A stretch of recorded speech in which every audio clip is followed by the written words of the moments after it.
Welcome to the What's Happening Birmingham video podcast.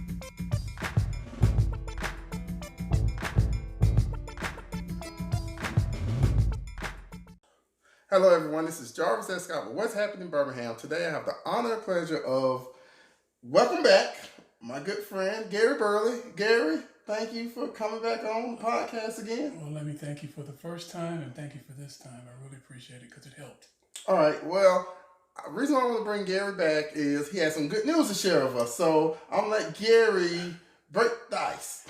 Well, as of 45 days ago, I got my perfect match. Praise God. And I had the surgery, and now I am away from dialysis and back to living life again. Congratulations, praise to God. Praise to the Father. One thing you all saw in the previous video, it was a really detailed video that he was talking about his story, his journey, how he got to this place, and also some outreach ways that he was trying to get the word out. So I want to bring Gary back to kind of tell the story, how he got his match, and also what he's up to now. Well, I'm up to recovering. My wife won't let me go anywhere, so I've been in the house for the last 45 days watching TV and videos and movies and radio and CDs. But I am so happy and thankful to God and Geraldine Agee for giving me a kidney. So how did that come about? Because you all are close personal friends. Close personal friends, but it never came up. You know, I had no idea. I knew she was going to be tested. And my kidney coordinator, transplant coordinator, is Daji Hendricks. Excuse me. And I wanted to take Daji out to dinner and to thank her for everything that she's done leading up to keeping me informed, keeping me well aware of what's going on. So I invited her out to dinner, her and my wife, we went out to dinner, and we're sitting there, and all of a sudden I see friends start coming in the restaurant. I'm going like, this is used. This is weird because we're all coming to the same restaurant on the same night. Okay. And all of a sudden, they start coming over to our table, and we're sitting there talking, and Geraldine shows me this booklet that she has, and it's pictures of all of us in events that we've been to, and I didn't read the last page of the book. So I said, oh, that's nice, like this. And what I got on my mind is getting up in the morning and going to dialysis. So I wasn't the greatest of hosts that night. And then all of a sudden, Geraldine said, did you read the last page? And I said, no. So I read the last page, and it said, I am oh so excited. Oh, okay. And that's my blood type. Okay. Oh, and I am a perfect match. Okay. I said, okay, fine. So then Daji leans over to me and said, what are you doing on Friday? I said, Daji, I'm going to dialysis and going home. Okay. She said, well, do you have time to stop by UAB and get a transplant? And then it hit me. Okay. What she was talking about. Okay. And she told me that Miss Agee was my donor. Oh, okay. And I found all this out in like one fell swoop. Oh, man. And then I just started crying. I couldn't stop, man. And people in the restaurant were coming to me, patting me on the back, asking me what's going on. They said, I just got a kidney. She's going to donate her kidney to me. And that's how I found out. So I guess that following Friday, I was in the hospital awaiting a kidney transplant. All right, so fast forward to that Friday. How long the actual procedure took place that day? How many hours normally? I have no idea. Okay. When they put you out, you're out. You're gone. Okay. And I would imagine it was probably about 3 hours. All right. And I was awake after the surgery, and got a chance to see Geraldine, and we both came out okay, no problems, no kind of problems whatsoever. And all I could do was just thank her. I mean, you've taken me away from 3 days a week, sitting in a chair for 4 hours, doing dialysis, and now I don't have to do that. Thank God that you don't have to do that anymore. But it's a lesson to be learned from everybody that kidney disease doesn't show any kind of symptoms. It just, when it happens, you start losing production out of your kidneys, and all of a sudden you start swelling and things of this nature. But if you get out there to a doctor and get tested early, you got a better chance of, fighting it off or prolonging it or whatever. But you got to get tested. So for the people that, when you say testing, they might get a little scared. Can you, for a few moments, kind of tell them how the kidney testing is and what it consists of? It's just a blood test. Okay. Simple blood test. And if they have to do anything else, I mean, it's unusual, but they do a blood test and they see all your levels. And if one level is up high, then they know what the particular portion of the kidney, the problem is, I should say. And they do that and get you done. All right. Well, you go back, and I'm gonna bring Geraldine on actually maybe in the future, because I want to sit down and bring both together to kind of get her standpoint. But did she ever give you like a reason? I mean, of course, we all were friends, but what tug at her heart to say, "Hey, I gotta do this"? No, she did not. She just said, "My friend needs a kidney, and I'm gonna give him one." All right. And you got to think about this. That's a big ask. And I don't know if I could have asked her. Okay. So I'm glad it happened the way it did, because she's a mother, a wife, she's in the community, she has a job, and you're asking her to step away from that and give you a kidney and recover. But the good news is that life, when you have two kidneys, your body can produce with one. So, it's not like you're in any kind of danger other than, anesthesia, and that's with anybody. But you can live a long life with one kidney. Yeah, I've read that. I mean, you was telling me about that as well.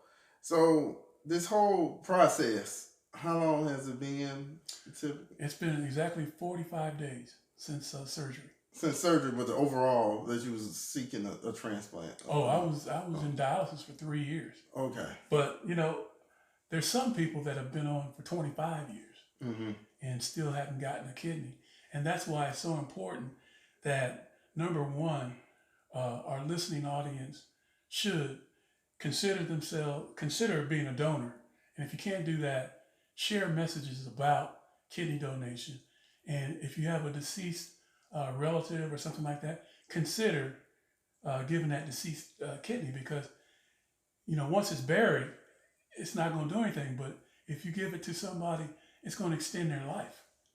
So I urge people to consider doing that. All right. So throughout the process, what was, and I know you was crying that night. What did you think about? Like, what was the hardest time throughout that process that you was thinking, like, man, can it get any worse than what? I just put it over in God's hands. For 3 years, I was telling you, I had dialysis for 3 years, but for those 3 years, I never had a problem out of dialysis. So that was the number one thing, because you hear about so many different things happening on dialysis. Well, I didn't have any of that. And my health was good while I was on it. And other than, the other health issues that I had no problems. So I just had put myself in position to say, okay, this is in God's hands. When he gets ready for me to have one, if he gets ready for me to have one, it'll happen.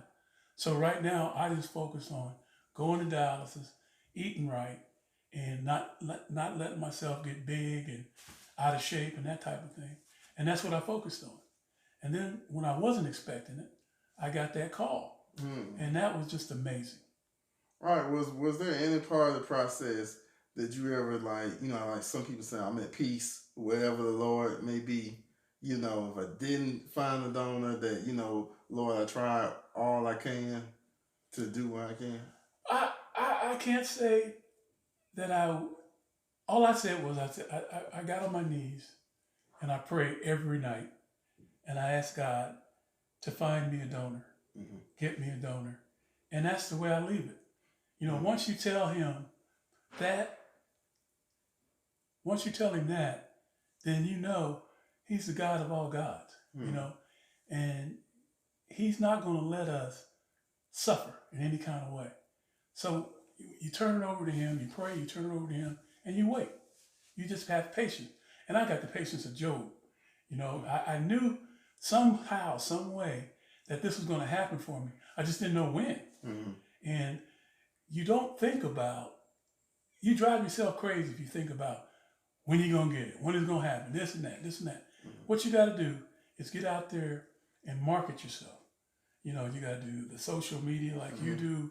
You got to do ask of your relatives, friends, family, strangers, whatever. And you just do your part. And don't worry about what might happen and what might not happen. And that's what I focused on. Well, I saw at one point, it was weird one day I was driving, and I saw a lady, I looked in the car, and she actually has a sign that my husband needs a kidney donor. Exactly. And it was like, right, you know, like a little sign, like a laminated, posted thing. I was like, that is very neat, because think about you drive around town all the time, and you always, you know, how many people that can see that. Exactly. Well, one of my good friends, Marvin Shelley, we did dialysis together for 3 years. He was on for 8 years. Okay. And he got his kidney like 2 months before I did. And what he did for me is he went out and got T-shirts made. Okay. With the number to the hospital on them, donate kidney for Gary Burley. And those are the type, you never know what's going to work. So you got to try everything you possibly can within your power. And I tell people all the time, I had a friend of mine, former NFL player, and he has one kidney and it's operating at 15%.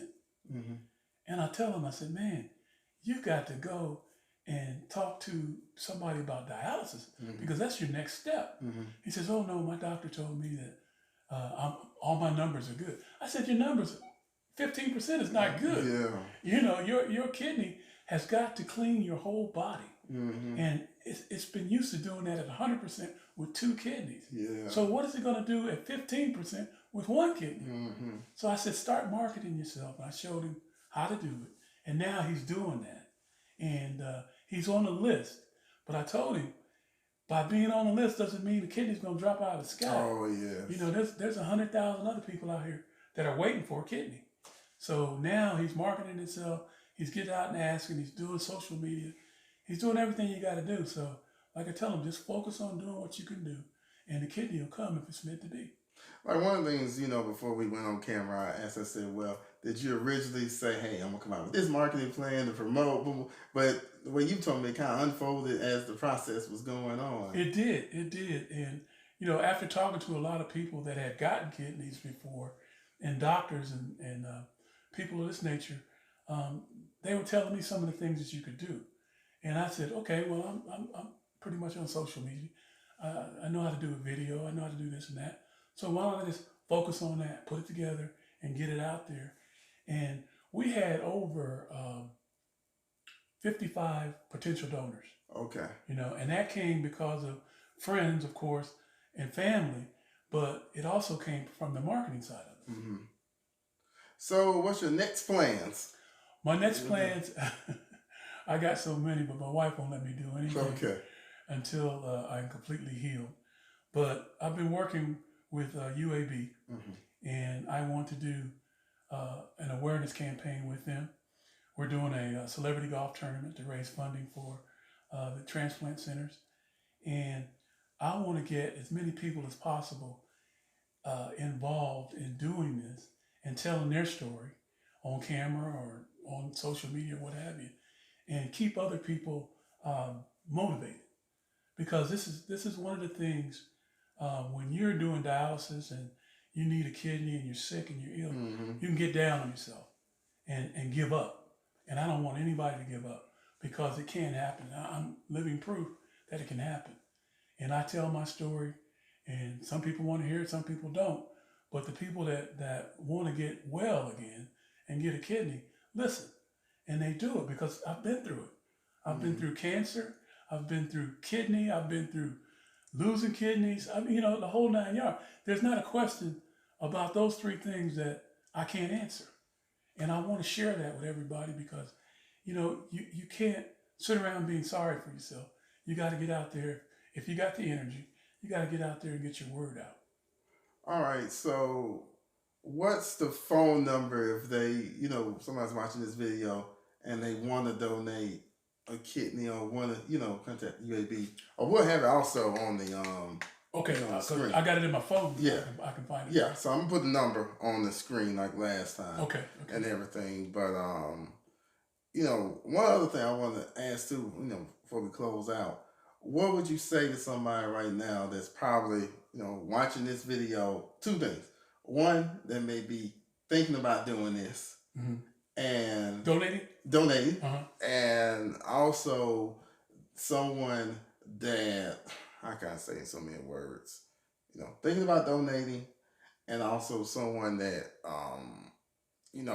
going through it right now, whether the civic or even a family member, whether they can do support, things like that.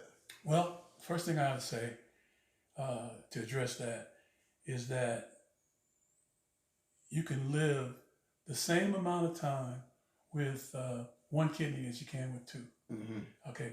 The unique thing, the thing about all this is that you got to be in good health. Even if you don't donate, you got to be in good health. You got to watch the diabetes, the overweight, all this kind of stuff, because it all leans into kidney disease. Mm-hmm. Diabetes is one of the things that got me. I was a type 2 diabetic, and I lost 100 pounds through cancer and cleared up my type 2. Took me off all medications. But you've got to take care of yourself. No matter what, you got to walk. You got to do something, and not just let yourself go. And I had to learn that the hard way. And I don't want anybody else to have to do that. The second part about what was your second question? Second part of it is, what would you tell a person that may be a family member that may be, have a loved one that's going through this? What could they do to be supportive and, Well, if they can't be a donor, the thing that they can do is help the family member market themselves. Right. Help them get on social media. When you see other things on social media about kidney donation or kidney awareness, whatever, share that with other people. It's like, if you can't do the donation, if you can't do anything else, you can always just share the message. Mm-hmm. And the more people that see it, the better opportunity it is for somebody to get a kidney. Yeah, and one thing we was talking about before we went there is like, I think whenever you see a community health fair, you don't have insurance, go to it, get checked out. And in my last video, two things I said, maybe I need to trademark this slogan. What you don't know can kill you. But what you do know can save your life. Exactly. And I don't understand why folks don't attend free clinics. I mean, I don't know if they don't want their business out there or whatever it is, but a free clinic can save your life. And you find out what's wrong with you. That's the worst that can happen. You find out what's wrong with you, so you got plenty of time to go do something about it. All right. Well, Gary, thank you again. Thank you, my friend. As always, thank you for friendship. I'm going to be praying for you continuously. And me and him going to work together, do something with him. We're going to work on something. So you all just stay tuned, because this is something definitely, I know you all see a lot of my videos with doctors. I got some more videos coming. If any doctor wants to come on the podcast, please contact me, because this healthy life, this healthy living, it's got to be more than just talk. We got to do it. You got to do something about it. And information is very important. So, Gary, thank you. And for more videos, please check out my website, what'shappeningbirmingham.com, and also check out my YouTube channel. Thank you all again, and have a great day. Bye-bye. Thank you for watching the What's Happening Birmingham video podcast. Please check out our website, app, or subscribe to our YouTube channel for the latest videos today.